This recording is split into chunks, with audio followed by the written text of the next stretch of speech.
You just bought a house, you're really excited to get moving, but what do you do now?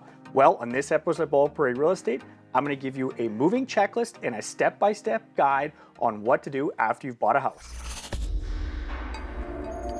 Hey everyone, welcome back to another episode of Prairie Real Estate, where I educate you all about real estate. If you are a returning viewer of mine, thanks very much for coming back. If you're a new viewer, my name is Pfeifer. I'm a real estate agent from Regina, Saskatchewan. Once a buyer has removed all conditions and made that home purchase official, the next question they turn around and ask me is, what do we do next? So I want to give you a step-by-step plan of what you're going to need to do after you've bought a house and kind of a moving checklist. We're going to start off in these 4 sections. First one is going to be, what do you need to have updated? Then you need to locate some things you need to start fresh with, and some important documents you have to have. And I'll break these out as well into what you need to do before possession, on the day of possession, and things you can wait till after possession to do.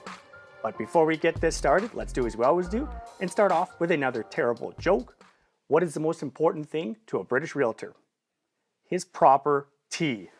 Thank you, Jessica and Taylor, for that awesome joke. If you have a fantastic joke I can use in a future episode of Prairie Real Estate, put it in the comments below. And if you love this video, hit that like button. If you haven't already, hit the subscribe button. When you're moving, there's a ton of information that has to be updated or set up new.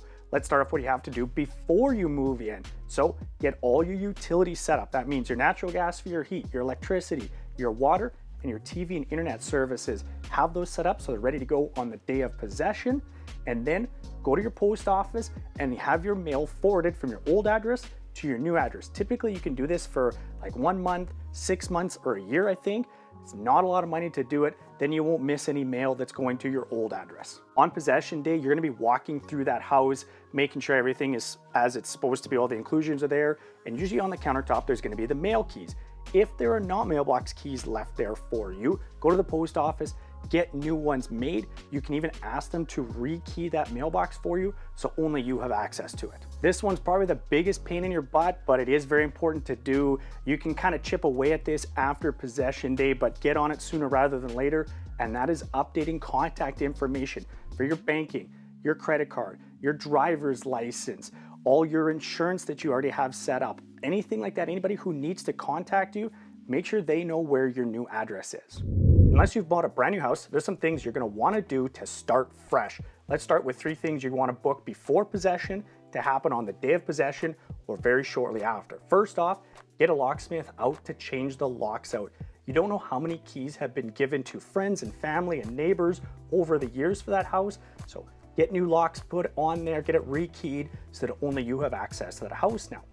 Then have a carpet cleaner come clean those carpets, because you don't know how many things have been spilled or pets have had accidents on those carpets over the years. It's gonna make the house way fresher, smell a lot better. It's just nice to start that way. And the one thing that a lot of people forget about for cleaning, getting your ducts cleaned out. There's a lot of junk and lint and crap that always ends up in those ducts.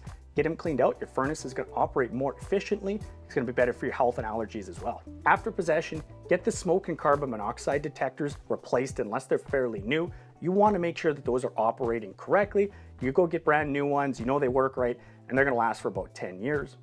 Then book a service appointment for all your types of mechanical. So your furnace, your water heater, your air conditioner, water softener if you have one.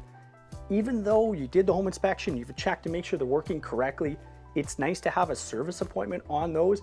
Then you know when the last service was done and when the next service is going to be due. There's a number of things once you move into a house that you want to locate, know where they are and how they operate. First of which is going to be the electrical panel. So know where your electrical panel is, how the different circuits operate. If you flip a breaker, know how to flip it back, or if you need to turn something off to fix an outlet, know where that is. The next thing you want to do is also find your gas and water shutoffs. Generally, gas is going to have just one main line coming in, so that's pretty easy to find.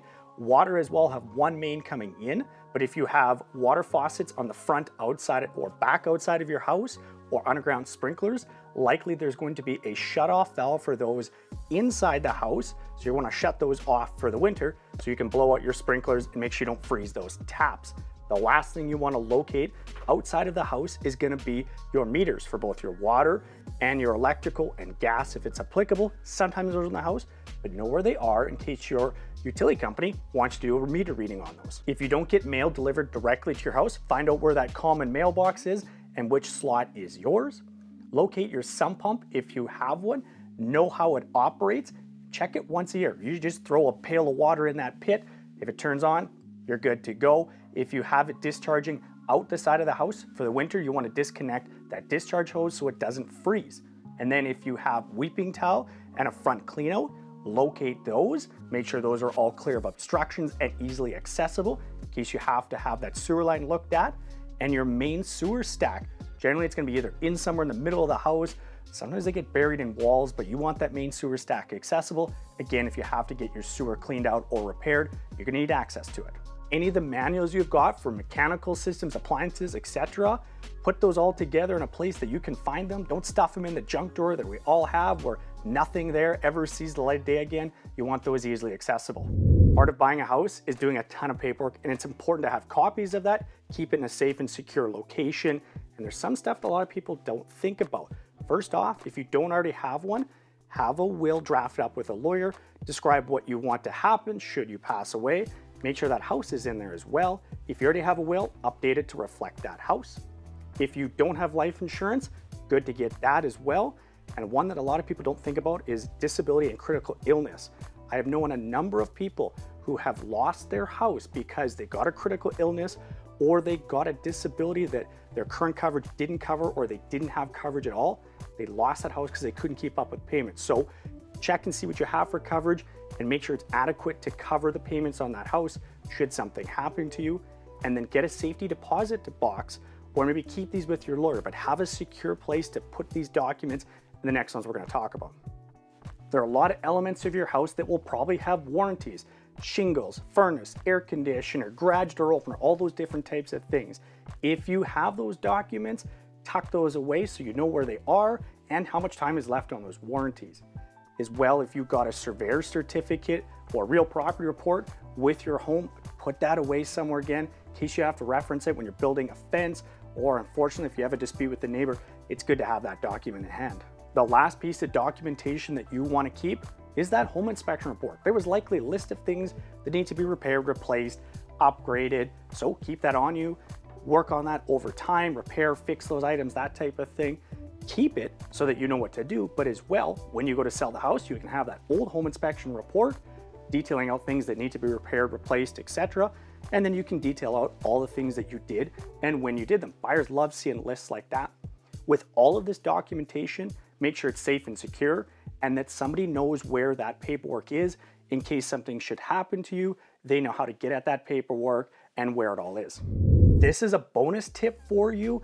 If you have it in the budget, look at hiring a moving company. My wife and I did it when we moved from our townhouse to our house. Absolute lifesaver. They had us moved in under 5 hours. It cost us about $850. We didn't have to worry about rounding up friends and trucks and being exhausted for the next 3 or 4 days after moving all that stuff. And once they put everything down, we could start unpacking right away. It just made our lives way better. So if you have in the budget, book a moving company.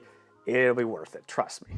There you have it, a moving checklist and step-by-step guide of what you're gonna need to do after you've bought a house. And congratulations, you made it to the end of another one of my videos. If you wanna learn more about the process of buying a house, right here is my playlist for first-time homebuyers. It's gonna teach you everything you need to know about the process of buying a house. This video right here is what the YouTube algorithm says you need to watch next on Prairie Real Estate. And as always, guys, thanks very much for watching.